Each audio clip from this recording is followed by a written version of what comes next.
Maulana Azad national Urdu university के तलबा ने चांसलर फिरोज वक्त के खिलाफ एक बार फिर मोर्चा खोल दिया है।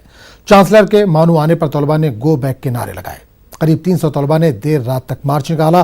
पुलिस ने तलबा पर लाठीचार्ज भी किया। तेलंगाना पुलिस ने मानू इंतजामिया से तलबा की तमाम तर मालूमात तलब की हैं। वहीं तलबा ने पुलिस इंतजामिया के इस अमल पर नाराजगी का इजहार किया है और वाइस चांसलर और रजिस्ट्रार से मालूमात शेयर नहीं करने की अपील की है।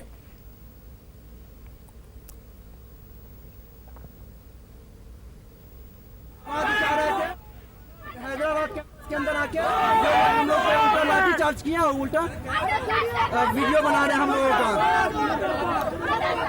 तो नाज़रीन, ये तस्वीर आप देख सकते हैं मौलाना आज़ाद नेशनल उर्दू यूनिवर्सिटी की हैं, जहां तलबा ने जमकर हंगामा किया। चांसलर फिरोज वक्त के खिलाफ इन्होंने एक बार फिर मोर्चा खोल दिया। इससे पहले भी फिरोज वक्त जब मौलाना आज़ाद नेशनल यूनिवर्सिटी पहुंचे थे उस वक्त भी काफ़ी हंगामा हुआ था तलबा की तरफ से। मौलाना आज़ाद नेशनल उर्दू यूनिवर्सिटी की ये तस्वीर आप देख रहे हैं, जहां तलबा ने चांसलर फिरोज वक्त के खिलाफ मोर्चा खोल दिया है। चांसलर के मानू आने पर तलबा ने गो बैक के नारे लगाए।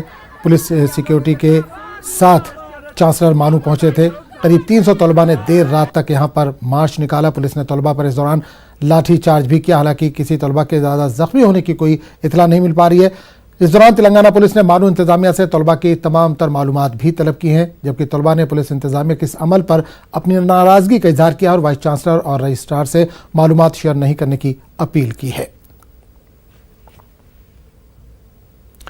दिल्ली हाईकोर्ट ने हुक्म दिया है कि जेएनयू तलबा विंटर सेमेस्टर की फीस पर पुराने हॉस्टल मैनुअल के हिसाब से ही अदा करेंगे। दिल्ली हाईकोर्ट ने कहा है कि स्टेट के जरिए चलने वाले तालीमी इदारे में कॉन्ट्रैक्ट मुलाजमीन के तनख्वाह का बोझ तलबा पर नहीं डाला जा सकता और इसके लिए सरकार पैसे का इंतजाम करेगी। जेएनयू तलबा गुज़िश्ता चंद महीने से लगातार हॉस्टल फीस बढ़ाए जाने के खिलाफ आवाज़ बुलंद कर रहे हैं।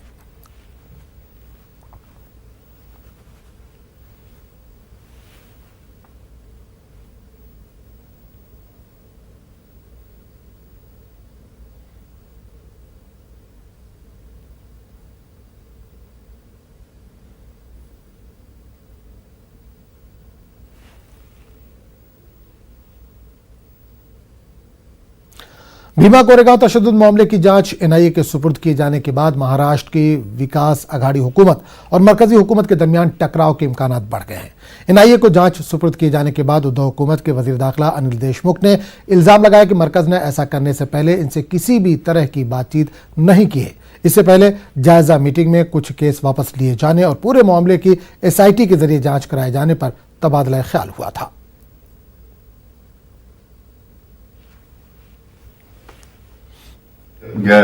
वो भी राज्य शासन के परवानगी के बिना। इसमें राज्य शासन की परवानगी लेना जरूरी था और बिना राज्य शासन की परवानगी लिए हुए ये काम पूरा इंक्वायरी एनआईए को दी सरासर गलत है। भीमा कोरेगांव की केस शाम को एनआईए ने हाथ में लेना, इसका सीधा मतलब है कि संविधान की धज्जियां उड़ा है। जैसे संरक्षण व्यवस्था केंद्र सरकार का अधिकार है, राज्य व्यवस्था कुछ नहीं कर सकती। जैसे राज्य व्यवस्था के कुछ अधिकार है, जैसे पुलिस और कानून और सुव्यवस्था, ये राज्य सरकार के अधिकार है, केंद्र ने उसमें आना नहीं चाहिए। और यह अलिखित नियम था कि जब तक राज्य सरकार अनुमति नहीं देती तब तक केंद्र का कोई भी तपास आयोग, जांच करने वाली एजेंसी बीच में नहीं आती है। आपका राज्य सरकार बदल जाता है तो आप तुरंत एनआईए को खींच लेते हैं। वो एनआईए का एक्ट का उल्लंघन है। 3 साल हो गए, 365 दिन, यानी कम से कम 1100 दिन हो गए। 15 दिन के तो बात छोड़ा, 1100 दिन हो गए।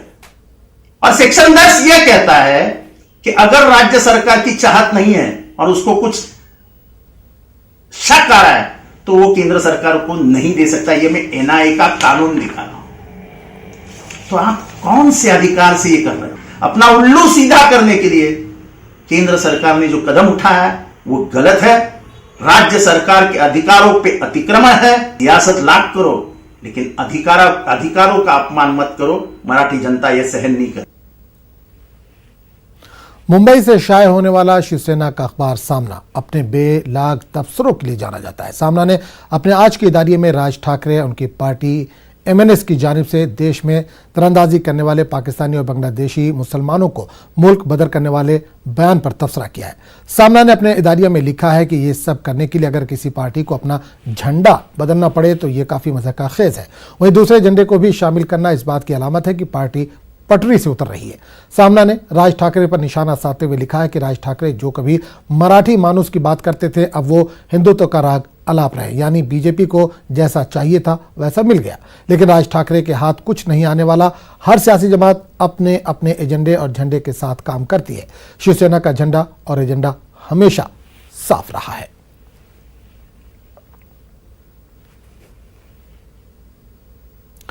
तेलंगाना में म्युनिसिपल इंतखाबात के वोटों की गिनती जारी है। पुलिस की सख्त निगरानी में काउंटिंग का अमल जारी है। इंतखाबी ओहदेदारान भी मौजूद हैं। आज शाम तक 12,846 उम्मीदवारों की किस्मत का फैसला हो जाएगा। नौमुंतखब काउंसिल पीर को मीटिंग करेंगे और चेयरपर्सन और मेयर का इंतखाब अमल में आएगा। वादा है कि 22 जनवरी को तेलंगाना रियासत के 120 म्यूनिसिपैलिटीज और 9 कॉरपोरेशन के लिए वोटिंग हुई थी। और इस पूरे मामले पर बात करने के लिए हम सीधे रुख करेंगे अपने नुमाइंदे अनीस उर रहमान के पास, जो इस वक्त सीधे तौर पर हमारे साथ जुड़े हैं। अनीस, तेलंगाना में म्यूनिसिपल इंतखाबात हुए थे, आज वोटों की गिनती का अमल जारी है, 10 बज चुके हैं। किस तरह के हालात है, किस पार्टी को सबकत मिलती दिख रही है?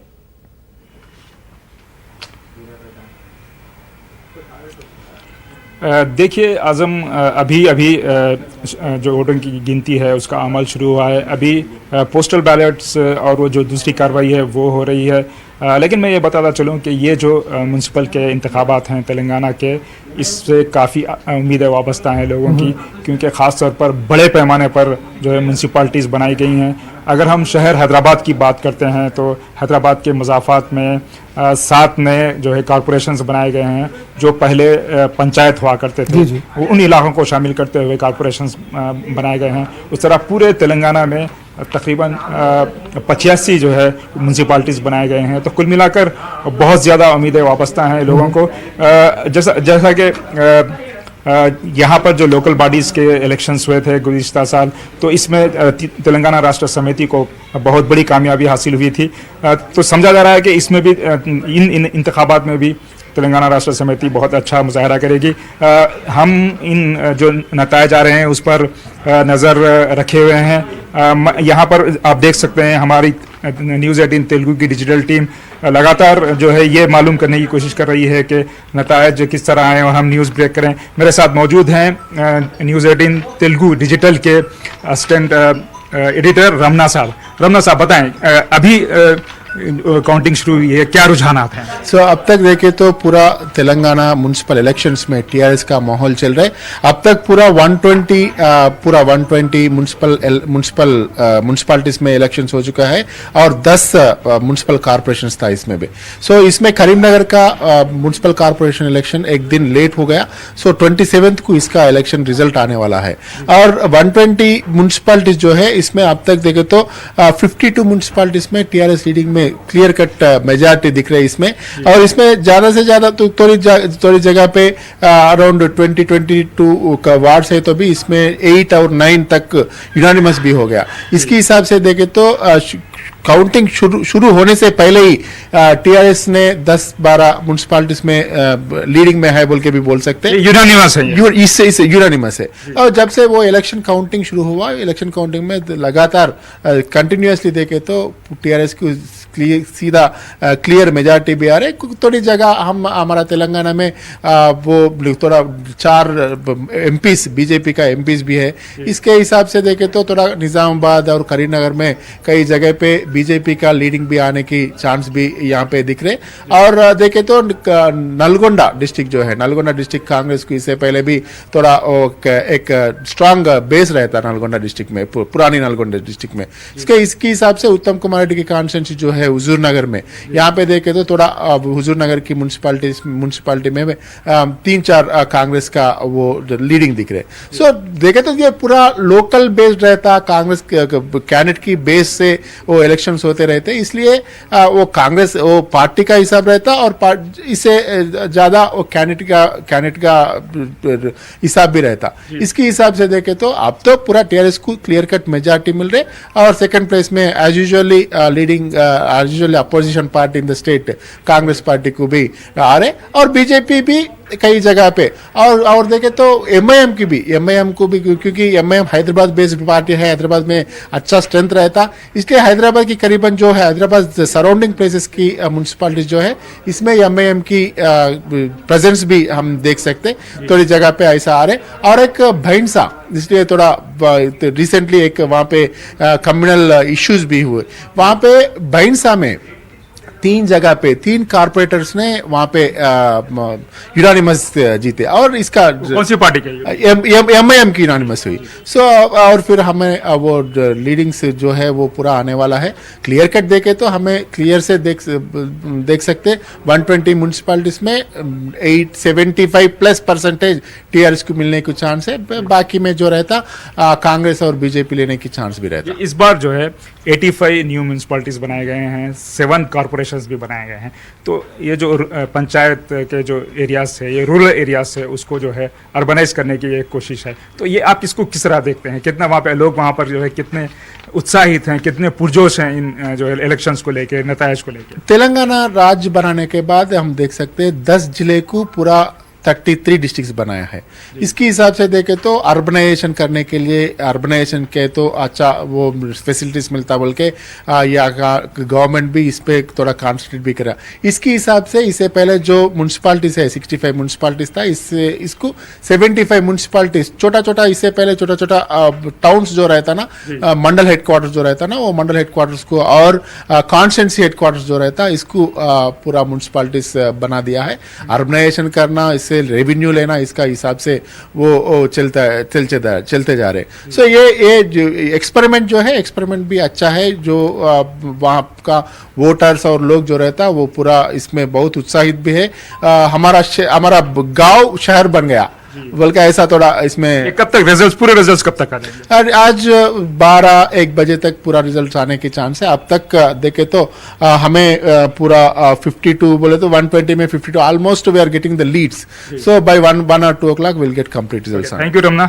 आजम थे, रमना हमें बता रहे थे कि टीआरएस जो एज एक्सपेक्टेड बहुत अच्छा मुजाहरा कर रहा है। अभी नतायज जो अभी आने शुरू नहीं हुए हैं, लेकिन जो यूनानिमस इलेक्ट हो चुके हैं और जो पोस्टल बैलेट जो गिनती जा रही है उस हिसाब से टीआरएस लीड हुई है। मैं आपको ये भी बताता चलूँ कि 129 जो म्यूनसिपालिटीज़ हैं, 120 म्यूनसिपालिटीज़ और 9 कॉरपोरेशंस, तो उसमें कुल मिलाकर 2969 वार्ड्स के लिए ये इंतखाबात हुए थे और उम्मीद है कि 12 बजे तक नतीजा आने को। चलिए, बहुत बहुत शुक्रिया अनीस से तमाम जानकारी के लिए। आज जम्मू कश्मीर के कई अजला में 2G सर्विस बहाल हो रही है। इससे पहले भी जम्मू कश्मीर के 10 अजला में 2G खिदमात बहाल की गई थी। 2G खिदमात के बहाल होने की वजह से जम्मू कश्मीर के लोगों को काफ़ी राहत मिलने की उम्मीद है। आपको बता दें कि हाल ही में सुप्रीम कोर्ट ने कहा था कि इंटरनेट इंसान की बुनियादी हुकूक में आता है। सुप्रीम कोर्ट ने जम्मू कश्मीर इंतजामिया से अस्पतालों, तालीमी इदारों और दीगर इदारों में इंटरनेट बहाल करने को कहा था। राजस्थान असेंबली में आज शहरियत कानून के खिलाफ करारदाद पेश हो सकती है। अपोजिशन के हंगामे के आसार हैं। कांग्रेस ने अपने तमाम अरकान असेंबली को मुकम्मल वक्त के लिए असेंबली में मौजूद रहने की हिदायत दी है। वादे कि इससे पहले केरल और पंजाब हुकूमतों ने भी शहरियत कानून के खिलाफ असेंबली में करारदाद मंजूर की थी।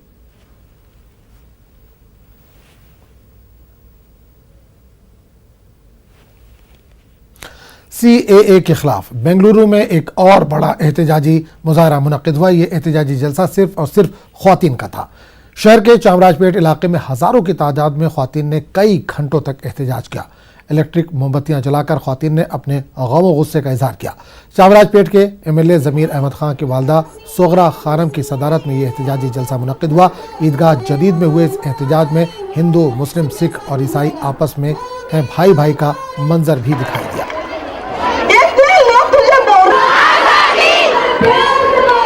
रियासत कर्नाटक के दारुल हुकूमत बेंगलुरु में CAA के खिलाफ हर दिन एहतजाजी मुजाहरे हो रहे हैं। आज सबसे बड़ा एहतजाजी मुजाहरा शहर के चामराजपेट इलाके में हुआ है। दिलचस्प बात यह है कि ये सबसे बड़ा एहतजाजी मुजाहरा ख़वातीन का है। हज़ारों की तादाद में ख़वातीन ने इस एहतजाज में हिस्सा लिया है। फरमाइए मैडम, क्या कह रही हैं आप? जो भी काम हो रहा है, मोदी जी हमेशा जो भी काम किए हैं वो बहुत गलत है। वो एनआरसी वापस लेना, जब तक उन्हें वापस नहीं लेते इंसान को तकलीफ देने के लिए वो सब कर रहे हैं, वो लोग सब लोग कर रहे हैं। वो उसमें कुछ भी कामयाबी नहीं मिलती उनको, अमित शाह को भी नहीं मिलती, मोदी जी को भी नहीं मिलती। जो काम करना है पहले गरीब का भला करने का सोचो, बोलो उनको। जो रिजर्व से तकलीफ उठा रही उनको देने का बोलो, जो तकलीफ पढ़े लिखे बच्चों को नौकरी देने का बोले थे वो सब पहले काम करो। एनआरसी का भी ये सब काम करके सब गलत काम कर रहा है। जब तक उन्होंने ये सब काम नहीं करते, जब तक उन्होंने कामयाब होते नहीं, हमें जब ये बात से हटते भी नहीं पीछे।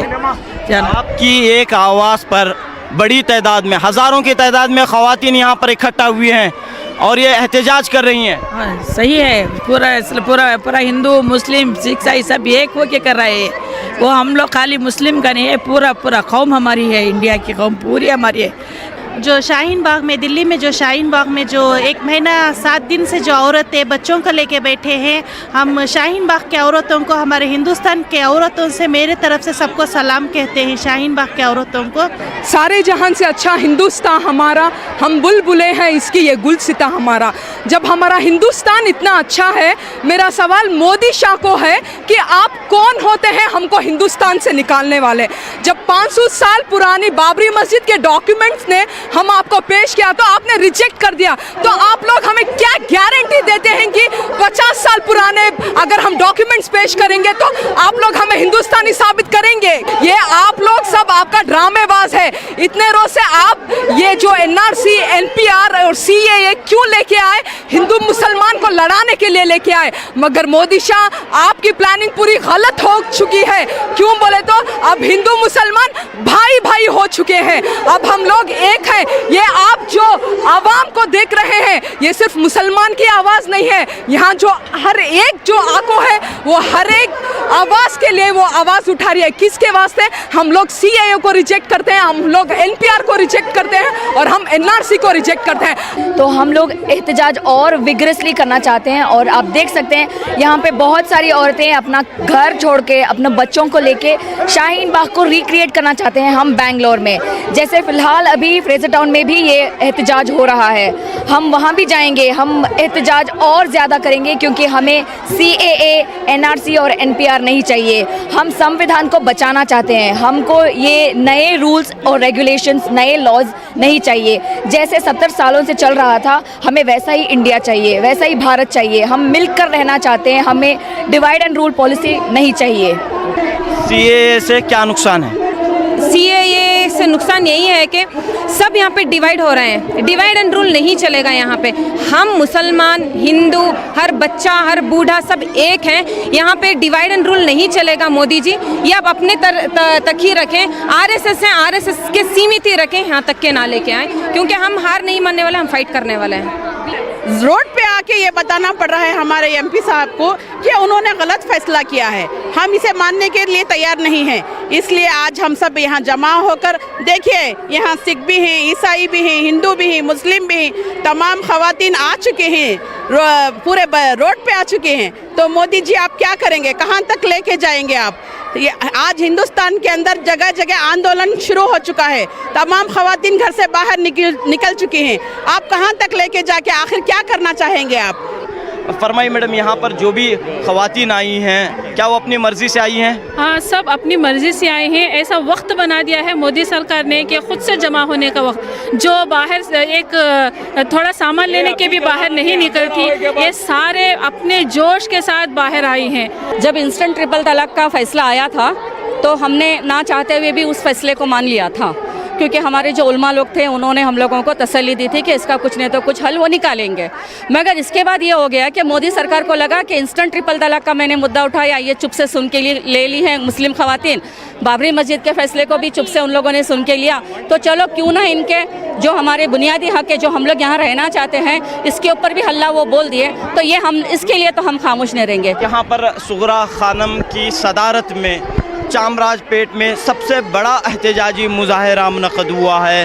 हज़ारों की तादाद में ख़वातीन हिस्सा लिए हुए हैं और एक आवाज़ में NRC, CAA और NPR की मुखालिफत कर रही हैं, मजम्मत कर रही हैं, और जब तक ये कानून वापस नहीं लिया जाता तब तक इस एहतजाज को जारी रखने की बात बेंगलुरु की ख़वातीन कर रही हैं।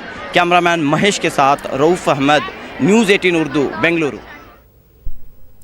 बिहार में एनआरसी और एनपीआर के खिलाफ एहतजाज करते हुए इंसानी जंजीर बनाई जाएगी। तकरीबन 1:30 बजे लेफ्ट और इसकी हिमायती पार्टियों के जरिए इंसानी जंजीर बनाने की शुरुआत होगी।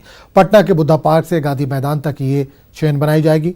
एनआरसी के खिलाफ बनाई जाने वाली इंसानी जंजीर में बड़ी तादाद में लोग शिरकत करने वाले हैं।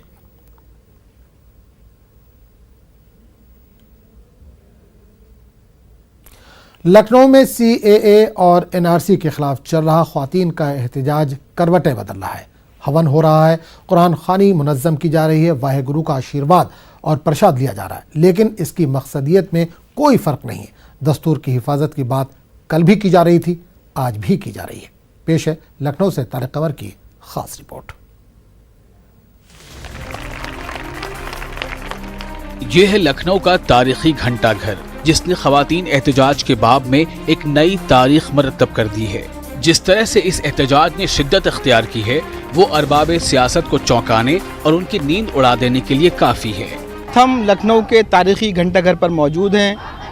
एक हफ्ता गुजर चुका है, लेकिन ये एहतजाज रुकने का नाम नहीं ले रहा है। इस एहतजाज की शक्लें बदलती जा रही हैं। मैं बता दूं आपको, यहाँ पर कुरान मजीद पढ़ने का एहतमाम किया जा रहा है, दुआओं का एहतमाम किया जा रहा है। मैं दिखाता हूँ कि इस एहतजाज ने किस अंदाज से करवट बदली है और क्या सिमत व रफ्तार है। मैं अपने कैमरा पर्सन सरजीत से गुजारिश करूँगा कि वो दिखाएँ कि एहतजाज की मौजूदा शक्ल क्या है। देखिए, ये मंजरनामा गवाही दे रहा है उस एकता की जिसके लिए ये मुल्क मशहूर है। यहाँ हवन भी किया गया, सिख भाइयों ने वाहे गुरु के तराने और नारे भी बुलंद किए और कुरान खानी का एहतमाम करने के साथ साथ रोजे भी रखे गए। सारे मज़ाहिब के लोगों ने मिलजुल कर दस्तूर बचाने और एकता कायम रखने का अहद किया। साथ ही हुकूमत से अपनी रविश बदलने का मुतालबा किया। लोगों ने यहाँ नमाज पढ़ी, रोज़े में भी हैं कुछ औरतें, तो ये हमारा दस्तूर है ना। हम संविधान की लड़ाई लड़ रहे हैं, तो हम सब एक हैं, इसमें एक कम्युनिटी नहीं है, सब भाई हैं और सबको फिक्र है अपनी संविधान बचाने की। यही है हम लोग का भी निवेदन, जो ये सब मुसलमान बहनें कह रही कि एनआरसी को नहीं लाना चाहिए, तो यही मोदी जी से है रिक्वेस्ट कि वो संविधान को कायदे तरीके से लेके आएँ। संविधान को इस तरीके ना लाएं कि एक को टारगेट किया जा रहा है, तो ऐसा ना करें। रजिस्टर बनाओ ना, आप रजिस्टर बनाना चाहते हैं, बहुत इच्छा आपकी है, बेरोजगारी के ऊपर रजिस्टर बनाइए। लोगों के कितने स्कूल शिक्षा प्राप्त नहीं कर पा रहे, उनके ऊपर बनाइए। कितने देश में रात को लोग भूखे सो जाते हैं, नौजवान हमारी आत्महत्याएं कर रहे हैं, उन पर रजिस्टर बनाइए। नीयत आप अच्छी रखिए, अच्छी नीयत से इसको लेके आइए। सब लोग, एक एक नागरिक इसको इस्तकबाल करेगा और आपको सलाम करेगा और सब आपको वोट डालेंगे। लोग कहते हैं कि जो लोग इस एहतजाज को मजहबी रंग देना चाहते हैं वो नाकाम हो जाएंगे, क्योंकि ये आवाज किसी मखसूस तबके के लोगों की नहीं बल्कि मुल्क से मोहब्बत करने वाले लोगों की है। न्यूज़ 18 उर्दू के लिए लखनऊ से तारिक कमर की रिपोर्ट। दिल्ली में वज़ीर दाखिला अमित शाह असेंबली इंतखाबात की तशहीरी मुहिम में हिस्सा लेंगे। अमित शाह 2 अवामी रैली से खिताब करेंगे और पार्टी उम्मीदवार के हक में तशहीर करेंगे। दिल्ली असेंबली इंतखाबात की तारीख जैसे जैसे करीब आ रही है, वैसे वैसे सियासी सरगर्मियां तेज होती जा रही हैं।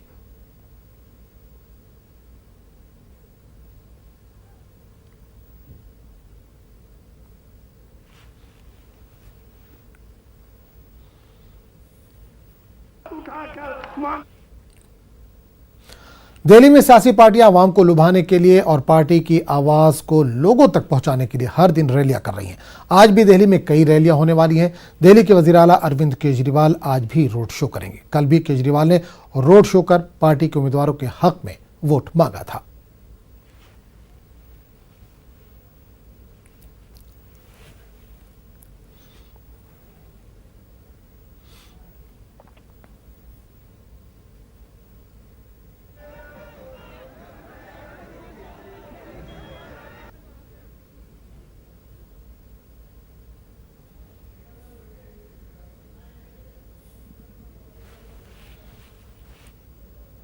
तो इस बुलेटिन में फिलहाल इतने। अगले बुलेटिन में आपसे फिर मुलाकात होगी। आदाब।